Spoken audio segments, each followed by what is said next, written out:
সবচেয়ে কলঙ্কজনক যে হত্যাকাণ্ড 2009 সালে বিডিআরের চৌকস 57 জন সেনা কর্মকর্তাকে এবং সর্বমোট প্রায় 72 জন কর্মকর্তা এবং কর্মচারী সহ হত্যা করা হয়।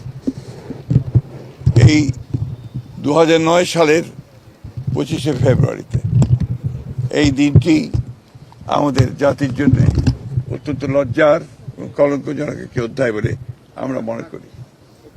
আমরা আজকে তাই এসেছিলাম এখানে বাংলাদেশ জাতীয়তাবাদী দলের পক্ষ থেকে আমাদের চেয়ারম্যান জনাব তারেক রহমান এবং আমাদের দলের পক্ষ থেকে আজকে এখানে এই শহীদদের প্রতি, যারা সেদিন শহীদ হয়েছিলেন তাদের প্রতি শ্রদ্ধা নিবেদন করতে এবং তাদের আত্মার মাগফিরাত কামনা করতে।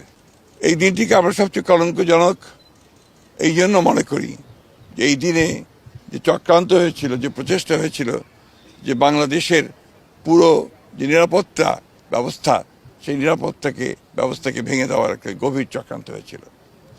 চৌকস 57 জন সেনা কর্মকর্তাকে হত্যা করে বাংলাদেশ সেনাবাহিনীর যে মনোবল এবং একই সঙ্গে বাংলাদেশের যে মনোবল সেটাকে ভেঙে দেওয়ার জন্য একটা গভীর চক্রান্ত হয়েছিল। এবং এই জঘন্য হত্যাকাণ্ডের একটা নিরপেক্ষ একটা তদন্ত করে দায়ী ব্যক্তিদের এবং শক্তিদেরকে আপনার আইনের আওতায় নিয়ে আসা এবং তাদের শাস্তিকে নিশ্চিত করা। আমরা আবার আমাদের সেই শহীদদের প্রতি গভীর শ্রদ্ধা জানাচ্ছি এবং তাদের পরিবার পরিজনদের প্রতি আমাদের সমবেদনা জানাচ্ছি এবং এই জঘন্য হত্যাকাণ্ডের আমরা তদন্ত দাবি করছি।